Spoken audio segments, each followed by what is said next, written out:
First of all, Happy New Year. January is officially here, and the fish are biting summer. But the problem is, okay, look, we got some cold weather coming. I have a whole different news. I got some new stuff. I got 2 new baits. It's never been on the channel. I have a new lake in this month's edition. New lake, I switched it up. I saw some good ones in through there. I picked one that was just down the river from me, so it's a little bit different because I haven't done a river, like, I haven't done this type of fishery for a while yet. So I have some awesome baits, rigged up a ton of rods, specifically to show you guys some of the things that I feel like is going to be the deal in generating bites in January, all the way from Texas to anywhere there's open water up north. I'm sorry in advance. I know it's probably got to be. I just talked to a buddy of mine in Ohio, and he said his water, the lakes are freezing up every day. So you might be limited to rivers up there in the Midwest, but down south, we're fortunate with some open water. So even, I'll tell you this, even when it gets frigid cold, okay, like I'm talking like frigid cold, and you go to like a semi-warm day, right? Just, I remember going back in January, like back in the day when I was growing up, like probably like 15, 16 years old, I would go out and the high would be like 34, and I'd be ecstatic because I'd be out there trying to get after a couple smallmouth in the river. So it can be done. There's some baits that I have that's going to help sort of increase your chances in catching some fish. Now down south, this is actually some of the best fishing. I actually came home last year in January. I came home, I just came back from Mexico, and I caught like a 7 or an 8 pounder in January on the home lake. And so like some of the biggest fish I caught, the water's 43 degrees cold. So that being said, I got a lot of different baits I want to talk to you guys about, so we're going to jump into it right now. This being this whole setup right here, I have like 4 bait casters. What I'm going to try to do to give you guys the best understanding, I'm not going to go to every single scenario inside of, on the C maps. I'm not going to go through there and just sort of dive into that every single one, but I'm going to give you guys 3 different kind of like different patterns that's going to be going on, right? So that being said, let's start with one that I'm really near and dear to my heart. And this one right here is a bait that I caught a lot of bass on when I was like in high school. And I don't even know who makes this one right here, but this is like an old school like Silver Buddy or Vibey, but he's like the 3/8 ounce size. So if you're looking like, so like, there's Silver Buddies, but there's like when it gets really cold, I like to go to a smaller profile. And this one right here is really unique just because it's like small, has a little vibration, like a little shad. I tied on the chartreuse and white one just because I had a few more of those, and I lost a couple of the silver ones. I normally go silver or gold, but this was like one of my favorite little baits. I remember casting in the month of January on a lake in Indianapolis, Indiana, hitting the ice and dragging it off the ice and falling, and on the fall catching bass on this exact bait like this one right here. That's crazy. So they weren't big. They're like 14 inches, but I can vividly remember like those strikes. I'm just gonna have to go out and throw this month just to say I caught a few more, because I probably haven't caught a fish on this exact bait for probably for a decade. So I have them. I bought some, and whenever I see them at like tackle stores, because like normally, like I actually have a mold like this guy right here. If you guys have like a Vibey mold or something like that, and I've caught them on that. So anyway, that is one of my favorite little baits when the waters really gets cold. Is a smaller profile, like Silver Buddy type of lure. That one, I don't even know the name of it, but I do have a couple of them right here that I do. So one that's really talked about a lot is the Demiki Vault. This one right here, he's pretty good. I would upsize the hooks on him. He's pretty solid, but yeah, they're like these are all bent out right here. I have to replace the hooks on this guy right here. And then if you have a little bit bigger profile, I guess, like the Rippin blade with the Rapala Rippin blade, and I'll replace those hooks as well.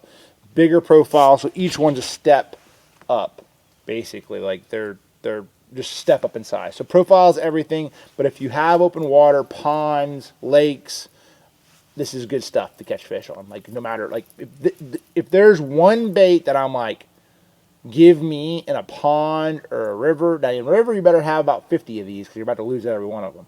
But you will generate bites, and you'll catch like catfish and everything. Catch anything will bite these little guys. So if you're trying to get a bite, I even caught big giant carp on them, like in the mouth. It's crazy. I'm going off on a tangent, but I wanted to start it out because that one is a bait that's near and dear to my heart, and I grew up fishing that way. You don't have to go too crazy. 12-pound line is what I would recommend. I've caught a lot of my fish. Now, this guy right here, I'd probably throw it on a cranking rod to a 7. This is actually a 6/8 medium. This is my new Jacob Wheeler 2.0 series, 6/8 medium. It's a little bit softer tip. 12-pound fluorocarbon is what I recommend. If you want to throw monofilament, you can. And just really real gear ratio, 7:3 to 1, 6:3 to 1. It really doesn't matter as much because you're hopping that thing. You're basically, the cadence is you cast it out there, you let it hit the bottom, and you pull it up just where it vibrates 2 or 3, like fall back to the bottom. And you can literally catch fish on these baits, on those blade baits, from 2 foot to 35, 50 foot of water. It's just a great way to generate bites. And there are fish, believe it or not, even when it's freezing cold outside, fish still live like relatively shallow. Like some of the biggest bass in the lake on a lot of the lakes are still like less than 8 feet, believe it or not. Now maybe on a Highland Reservoir, maybe not, like a Table Rock or Dale Hollow or like Center Hill, like some of those places, those big ones get out there in like 30, 40, 50 feet. But on a lot of these other lakes, like the Tennessee River, you look at like some of these other bodies of water, they just live, the bigger ones live shallower all year. So that being said, that's one that I would highly recommend. That rod's great for a jerkbait and a small blade bait. 12-pound line. Don't keep it simple, and figure out what you need for your day out there. Make sure to have plenty of them though, because they do get hung up fairly easy. Next one is definitely one that I would say is like my favorite time of year to crank, because typically the water's pretty cold, but the fish sort of set up in really like high percentage areas, like little rocky little transitions. And so like I selected 2 crankbaits that I will not leave home without right now. One of those, OG Tiny Deep, and this guy right here is a crankbait that I've caught several fish on over the last couple years since it came out. Actually, Ott made me a couple of these custom ones before it came out. So I had to pre-test it to tell him like, yeah, it's freaking bad to the bone. And so the big thing with a crankbait this time of year is you have to slow down. And I talked a little bit about the importance of adding weight and adding suspend dots and suspend strips to your crankbaits this time of year. And I would highly recommend, if you're cranking your water temperature sub 48, you probably want to add a little bit of weight to your crankbait if it's a pretty fast floating crankbait, or you want to make sure you're throwing a crankbait that has a sort of a slow rise to it. Because when I'm cranking this time of year, I'm really slowing that bait. I'm reeling it, and then once I hit bottom, I'm cranking it fast until I hit bottom. Then I hit bottom, and I'm stop, crank, and I do a lot of pulls, pull, lock up. Like that's just, a lot of times they want it a little slower. You're just digging on the bottom, like a rock, like a little crawdad rooting around, or a shad or something like that, and that's the way to do it. Now, favorite color for me when the water's a little cleaner is definitely this root beer. He's greenback. He's got like a crawdad pattern, and then he's got an orange belly. That's like hands down my favorite. And then cranking rod. This rod right here is a new one. That's the Jacob Wheeler Signature Series 2.0s. These rods I've worked on for a couple years now, and they just came out. They have upgraded guides, lighter blanks, just a little bit more of a different look overall, and just really well balanced. Just a good rod. I played with this action. This is my favorite, like DT6 flat side cranking rod. Like you don't need you want something a little bit soft when you crank through there and those fish eat it. You need them to, like, their mouths are so tough right now because the water's so cold, that you need something softer a lot of times, where it just sort of like when I'll tell you, so they'll grab it and they just sort of like nip it, and you just got to be able to pull in, and you just got to get that. It's a lot of times you're skin hooking them this time of year. The other thing you're noticing, like whenever you see this, I'll tell you, you ever see like when you're throwing a crankbait this time of year, or like in the wintertime, a lot of the fish have it up under their chin. If you've ever seen that, a lot of what's happening is that bait's hitting the bottom, and they try to kill it. So they pin it against the bottom. So then they get hooked here. So they pin it So they're trying to kill it, so like pin it against the bottom and you're hooking them underneath the chin. You're like, how do I hook that fish underneath the chin? You didn't snag it. He was trying to kill it. That's what it was. So that's just a way for those fish to sort of like kill it, then come back and eat it the way they want it to. 7.2 medium cranking rod, and then on the Shad wrap, 6 pound straight fluorocarbon is what I'm using right here. This is Suffix advanced fluorocarbon, and then for me 7.0 or 7-ish foot medium light crank. This is a medium light spinning rod. You need something to really cast, and I just do 6 just because I feel like I've played around with this with braid and braid to fluorocarbon, and just to me, I keep going back just a straight fluoro or straight monofilament, depending on that kind of stuff. I have switched up the reels a little bit. You have noticed, guys, I have a lot of different reels. I have some OGs. I'm just sort of playing around with them. I'm sort of like I'm a free agent in reel market, and I have been for a couple years. And so I just like to play around with stuff. So I got some Abus this year just to play around with. I still have some Shimanos. I have some old school Jacob Wheeler reels. Just sort of like personally what you prefer. But just the last, probably had these for 2 weeks, and so far it's been so good. So I'll maybe give you guys an update later on throughout the year. That being said, those are my crankbaits, and I'm going to show you guys real quick here on the map on what lake we discovered. Sorry, one lake we actually decided to go with, and that is Weiss. So Weiss Lake, it's on the Coosa chain, and it's not necessarily, it is a river, but it's not. It's just sort of like a lot shallower. So you're going to see here, this is like, on the sea maps, a lot of shallow water, main river creek channels. You got like, some stump areas. You got little backwater bays. Looks like a really good, place that you could catch them shallow all year long. That being said, there's another spotted bass. There's largemouth in there. So combination of both. I don't know if they have a drawdown, so it's the only thing I don't know about this lake because I've never fished there. But I will say this. So because it is, part of the Coosa chain, you would say there's going to be some current in this place. So main river areas, I'm definitely going to go hard-hitting areas, like little hard-hitting places, like even right here. It's a hard-hitting place. Even though it's not next to the bank, I might go throw a crankbait down through there or a jerkbait down through there. Right here's a perfect example. Outside bend, cranking down through there. A lot of times there's little outside bends. All right, let's go back up. Perfect little pinch point. Right here, the water's going to flow from here, and it's going to come right through this bridge probably. Has some deep water. If they want current, they're going to be on the front side. If they don't want current, they're going to be on the back side on these little steeper banks. It might even be back here in this corner. You just never know, because like it's going to be, you got to imagine it's going to eddy up if there's any current. Eddy up right here if there's any current. So those places are like really high percentage main river places that I would definitely crank. And then if I go back, let's see here, let's go into Yellow Creek. Same sort of deal in Yellow Creek, but you're just not as much current. So you're going to have like little swings. Like along this little point right here, little swings, like little transitions where you have your bank. It's not really defined. Let's see here. Let me see something that's really defined. This is a good one.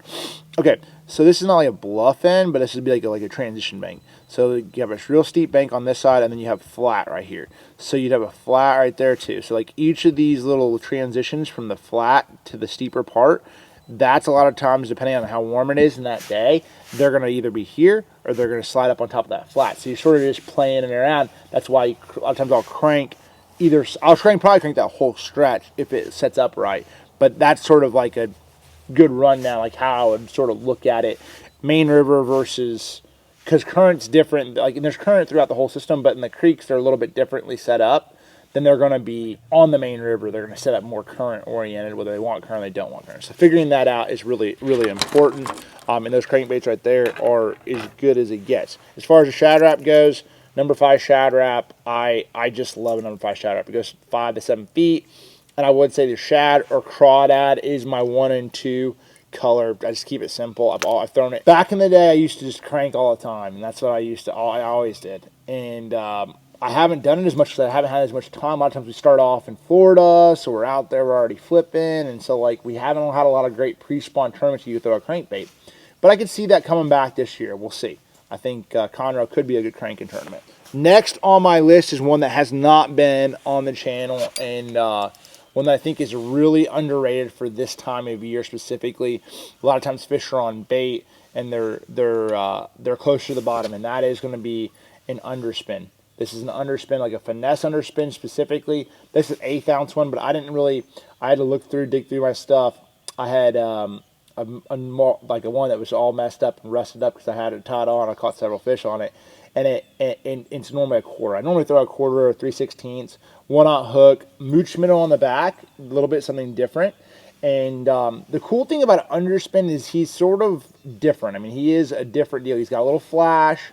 You can catch him on an Underspin from 30 foot of water to, you know, from 40 foot of water all the way to a foot of water, depending on the size of your head. So if you're fishing on highland reservoirs, I'd probably recommend going to a bigger head. So at least a quarter, probably 3/8 is probably the key. Like if I remember back in the day, I was fishing Hartwell, I would say 3/8 was my favorite size, even like in 20 and 30 foot of water. And then like as I went shallower, you know, of course, like quarters are a great size. But you have to factor in you have a drag from the blade. So you need a little bit more weight sometimes. And in this scenario, I got this 1/8 ounce because I think that like when you're fishing up there shallow, and what I mean by that is like this is a great substitute for throwing like a lipless crankbait or a trap up shallow when the water's too clean. This is a great little substitute because those fish are still up there in shallow water, is shallow and dirt, like just not deep. Even though the water's super cold, it's a great one to catch fish on because you're just sort of like bumping it along the bottom. You're reeling it, has a little vibration, but it doesn't lift too hard, and it's just really, really subtle. So the way I sort of fish this guy right here, cast him out there, I'm gonna hit the bottom, I'm gonna wind him, and I kill him. Sometimes wind him. If I get off the bottom too much, kill him. A lot of times, I'll get a lot of my bites on the fall with this bait. A lot of the fish will actually bite this in the fall. And this is more specific to colder water when I'm dropping them and killing them. I mean, I'll still wind it. If you can you want it as slow as you can get it to where that blade is still turning. You know what I'm saying? That's the key with cold water underspin fishing. I mean, there's several different finesse ones out there. You have to look at finesse underspins, but make sure you're probably getting one with a 1/0 hook or a 2/0 hook in it so you can throw a little bit smaller profile bait. 3/0's fine if you're trying to go with a little bit bigger fluke style bait, or you could throw like I have some of the 4/0 that I'll throw like a freeloader on that works well, but that's just one for me that I would highly recommend. And then as far as rod size, I still go with the 8-pound nano braid. I go 10 to 8 pound fluorocarbon leader, depending on what it is. And this is the 610 medium light Jiggler 2.0 series spinning rod. So just depending on what you have, if I'm throwing like a 3/8 in an underspin, I'm going to go up to a bait caster, probably 10-pound line, 7.0 medium-ish, medium heavy. Bait caster, 10 to 12 pound line is what I'm sort of going to recommend on that. So that's sort of the deal there. And where we're going to be fishing a lot of this stuff, this is going to be really driven to a lot of times the bottoms of these drains. So the thing that's really unique and as it gets the colder it gets, fish will actually not relate to rock. Some will, but then there'll be some groups of fish that are relating to bait that really relate to like the mud. The bottom, like muddy bottom. And what I mean by that is what I'll show you real quick here. Let me just try to find a place that I really like. Okay, I'll give you a good example right here. Okay, so you have this pocket. Don't just sort of forget this over here. Okay, so you forget that over there. I'll try to just sort of like hold out there. You have this main drain that comes in here. It's like 14 feet, 17 feet right here. A lot of times the fish, what they'll do is, rather than being over here on these points right here, or like in the stumps right here on this point, the obvious stuff, they'll get out here in the middle of this drain. So they'll push bait back into this stuff, and then they'll just sit there in the bottom in like 3 to 10 feet of water. On these shallower bodies of water, you're talking probably 3 to 10, or for probably 10 to 3 foot would be like the prime zone. And then on the deeper bodies of water, like highland reservoirs, you're talking about more so like 15 to 30. 15 to 30 is really the main zone. So depending on how, like, so like on Chickamauga, I would say 3 to probably 8 feet. So there's probably like 3 to 8 feet is probably the majority of those fish are going to be in that zone.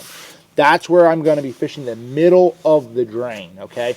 So the middle of the pocket. It doesn't have to be necessarily it doesn't have to, I'm not going to say I'm not going to cast on the sides, but it's just not, a lot of times the fish, you'll catch these fish and they'll have mud on their bellies. If you ever heard of that, that's what you're talking about, because they're sitting in the middle of the drains. And there's a lot of times you need bait around. So if you go into a pocket and you don't see bait flicking, you don't see anything moving around, if you have electronics or you don't have electronics, you just have to sort of feel it out. Like electronics wise, you see side imaging, you'll see bait, you'll see activity, or even 2D, or even a flasher, you'll see activity, you'll know, okay, there's fish around. So then you just start casting around, and every place is different. And there's times where you'll catch them. What's crazy is they move around these places a lot of times. Just because you catch them yesterday there does not mean they're going to be there again. So you got to sort of figure that out, especially on the shallower bodies of water and the shallower fisheries. They move around more than you think in the winter. Even though they got mud on their bellies, they still will move around a little bit. So definitely recommend focusing on that kind of stuff. And that's definitely a pattern that those fish, when you hear the mud on the bellies, they're in the middle of those drains or in the middle of those pockets, and that's sort of like the representation of when you hear that, that's probably what's going on. It gives you a clue of what maybe a guy's fishing. Next on my list is going to be for my bank fishermen, and just an all-around great way to catch fish is going to be a Ned rig. A Ned rig, it does not matter if you're spotted bass fishing. It doesn't matter if you're largemouth, smallmouth.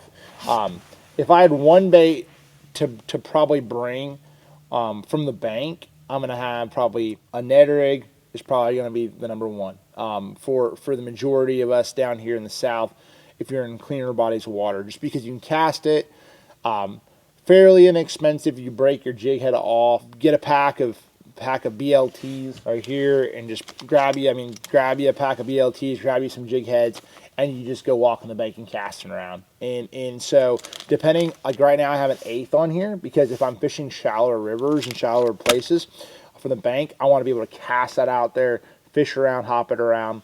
And like, you know, the key is like your 1/8 not going to get hung up as easy as a heavier weight. So like a 3/16 and a quarter.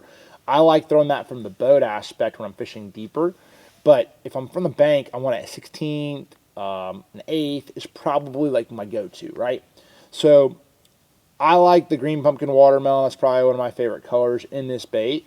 But that's just, you really don't have to do a heck of a lot. I do pop this around a lot. I'm not big on the dragging aspect of anything. I mean, I'm not say I can't drag, okay? But I don't like to drag. So I'll just sort of like give you guys an understanding like what my mind is here.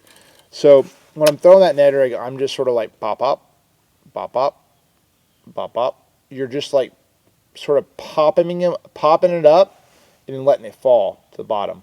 Like you're just hopping it along the bottom. It's falling. And so you'll feel it's like it'll be a small little tick. Zzz, got it.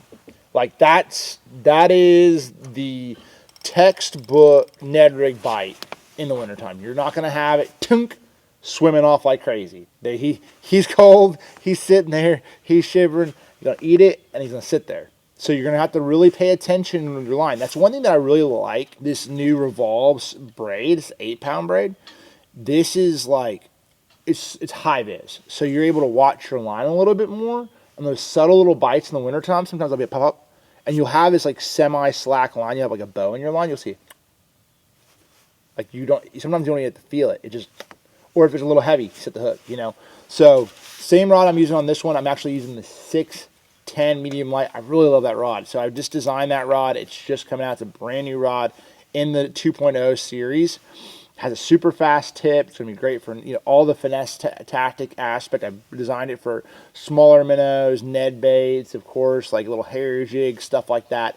And it's just a really good all-around, like lower, smaller rod, great finesse rod. But that's what I would recommend as far as the Ned baits. You don't have to go too crazy with that. If you're fishing from a boat and you're trying to get it in, I try to always give you guys a little understanding of like if you are just, a majority, I'm assuming, are fishing from the boat and thinking about that. But I also want to give a little bit to to the guys who are out there just trying to get an understanding, like if I'm trying to get a bite this time of year, you know, what do I need to do from the bank, you know? So Ned rig fishing, like realistically, you're going to be doing, if I'm on some of these bodies of water, like this one right here, I'm going to be looking for some of those rockier, I'm not a, bluff banks are great, okay? Bluff banks, like, and I don't know if this place has a ton of them, because I'm not seeing really sheer bluffs. There might be a little bit of a bluff right there. Like, see how it's really tight right there? Might be a little bit of a bluff right there. Steeper banks is what I would definitely recommend on the Ned rig, even from the bank aspect, because you're going to be able to get to deeper water faster. Same sort of thing. You can catch those fish in the backs of those pockets as well that are in the middle of the muddy flats on that as well, popping around. Like, it doesn't have to be. It doesn't have to be on rock, but I prefer it to be on rock just because I'm sort of imitating a crawfish, if you will. Rock and gravel, sort of the mindset in that, and so like that's where I'd rather focus on that. Of course, little bridges is great. Anywhere little like steeper banks, and then anywhere there's like pea gravelly flats. So pea gravel, 45-degree banks. Same scenario of like in some of those like places where I would crank. The water's too clean and the fish aren't biting a crankbait. You might slow down and pick up the Ned rig, and that's a great way to catch fish. So we have to hit this. I'm not going to go super far into this, but it's something that I feel like you have to have in the month of January. You really have to have for the next 3 months. It doesn't matter. Just period, end of story. You got to have a jerkbait. I got a Maverick, regular Maverick, and a Maverick Deep. These two right here, I've been catching a lot of fish on. I'm big on the Pro Blue right now, just because the water's pretty clean. I have been changing it up. I will show you this. Hold on, one sec. Something that I have played around with, and it's something that I really like. So taking this Pro Blue and customizing it, like I'm really liking putting scent on this jerkbait. So grabbing two things. Bait pop right here. It really does help in a lot of ways amplify your forward-facing sonar look, but it's not only for that, it's scent. Scent is key, okay? That's what you got. And the cool thing about this guy right here is he stays on. I mean, this tube right here has lasted me a while. This is actually my 5th tube of the chartreuse, but I like it. I mean, I've had quite a few of these too, but they last a long time. Like, I could go, if I fished every single day, I'd probably go the whole winter with like a full tube, like 2 tubes. Like every single day, probably, I'm going to say a tube typically lasts me about 3 months. I'm going to say, and I fish a lot. So for you guys, you're probably, if you buy one, you're probably going to be able to, it'll last mostly all year. So, but anyway, what I'm talking about doing is here, especially on the translucent baits. So what I like to do is I take the ice out, because it's like, you see it's a cleaner side right there. What I'll do is I'll take that ice out and I'll spread him on there. Not super, super thick, but thick enough. And then I'll just sort of rub him in. My finger right there. Okay. I'm going to do one side, and then I'm going to show you guys what I'm talking about. So here's one side right here of ice out. So you can sort of see it's frosted more. So that's good there. It's a little bit of scent. And what I'll do, like I said, I really like to layer it. Like, I want to bring my finger down through there because I don't want it really gooping up on there. I want it just to have a real thin line of bait pop on there, because I'm just, really the key is I'm adding scent and I'm adding a little bit of appearance. Okay. So next thing I'm going to do is add a little bit of the chartreuse, the little chartreusey, which is the one I really like. So I'm just adding a little bit of flake. All right, so here's the bait without it. Got it? And then here's the customized one. Pretty cool. So just like that, I made this like more of like a frosted, almost like a matte, custom matte shad is what I did. But then I added a little chartreuse. Now, how long is this going to last? I'm going to give you probably, I'll get about probably like, I'm going to say 30 minutes. Probably 30 minutes is what I get out of it. So like a lot of times, like 30 minutes is what that, now you're going to have some flakes fall off, and you're going to have some things pop pop off. The scent itself will last over an hour on a hard bait. The flakes will start to come off because it'll start to break down the gel, and you'll just, eventually have to reapply. But I really like that, especially when you're having fish follow your bait, or you're just trying to show them something a little different. Like if the water's a little dirty and you wanted to add some little flake, I mean, it's just a cool look. It really is. Just adding, being able to add, sort of not just with two, like ice out. I'll link these below. Bait pop, ice out, and then of course chartreuse. Those are the two I would highly recommend. It's the one I use all the time.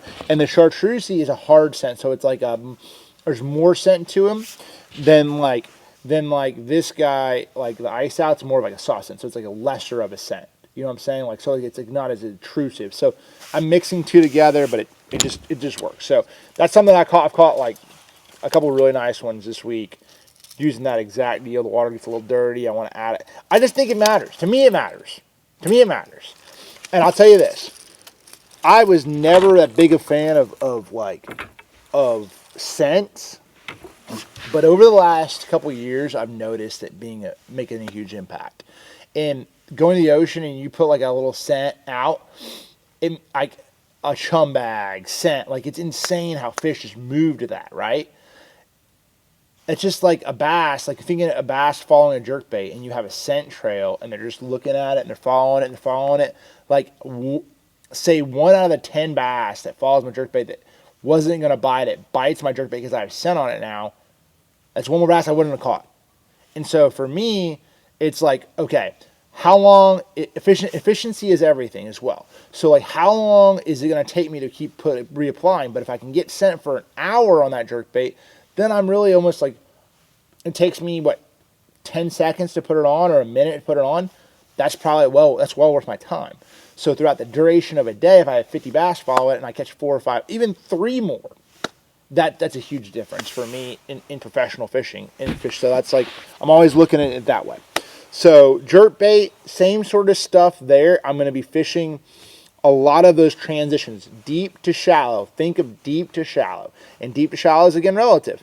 Deep to shallow, it can be 3 foot or 10 feet to 3 feet in the back of a pocket. It can be 50 feet to 30 feet on the main river. So it's just completely different. So when you think like that, deep to shallow, that's the kind of stuff, those transitions is everything this time of year, because that's how the bait sort of moves. Think about it, like it stays deep, then it moves up shallow. Stays deep, goes up shallow. So and it's all over the place. Okay, so that being said, we got that guy done. I have one more bait that I've not really talked about a lot in this deal, but I'm going to talk about this guy first because you got to have him tied on, and it's the jerkbait side of it as well.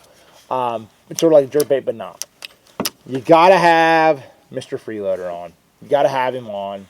I mean, I've caught some big ones on this one. You can see the teeth marks on him. Like I've caught some big ones on him.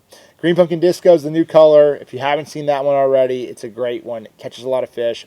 I like it a lot. If your water's pretty clean, you want something a little different, the Green Pumpkin Disco is a good color to look at. It's got a lot of flash and a lot of shine, and I love it on sunny days. I love it on cloudy days. It generates bites. Got a 3/16 is what I would recommend. Loop knot is a lot of times what I'm throwing. I mean, it's self-explanatory, but you guys can see there's tons of times I've talked about this bait, so you can go back in previous ones. I don't want to go too far in on it. It just really rocks really, really well, and you're shaking this. And another thing that if you guys are fishing, like, you know, you're just able to sort of make that bait, it just generates bites. They just sort of load up on it, and zzz, I'm catching a lot of fish on it. I will say, if you're throwing a jig head minnow, if I'm around bigger fish, or I'm around fish that are focused on bigger shad, like on the Tennessee River, I'm going to throw a freeloader, a little bit bigger profile. If I'm fishing like the Highland reservoirs or places that are eating like smaller profile bait fish, then I'm going to throw the Mooch minnow more. So it's just depending on the bait fish profile and what the fish are really eating is really what I'm going to adjust on. This one right here is the 610 medium as well. Super fast tip is what I recommend if you have that in your rods. Super fast tip, medium light right there. But if you're doing, this is not a traditional medium light. It's like more of like a medium light plus. So it's in between a medium light and a medium. That's how I'd say it. So you got to have him. You can't go wrong. And then last but not least, a bobber. No, not a bobber, a floating fly. Okay, so how many? So at the end of the year, when I get done tournament fishing, I always like get on my phone and I'll put like a notes page of like what exactly I want to get like to tinker with this fall or the winter. Like last year, I tinkered a lot with like glide baits, so I was really ate up with a glide. I threw a glide all the time. Like when I went out, I was throwing a glide because I wanted to understand it. Like I'm always interested in techniques that I don't quite understand and don't know, right? Because that's what it's about. I mean, fishing, like you just gotta learn. Like I have a list of things I gotta tinker with in the next 3 weeks that I want to know a little bit more about, like why, right?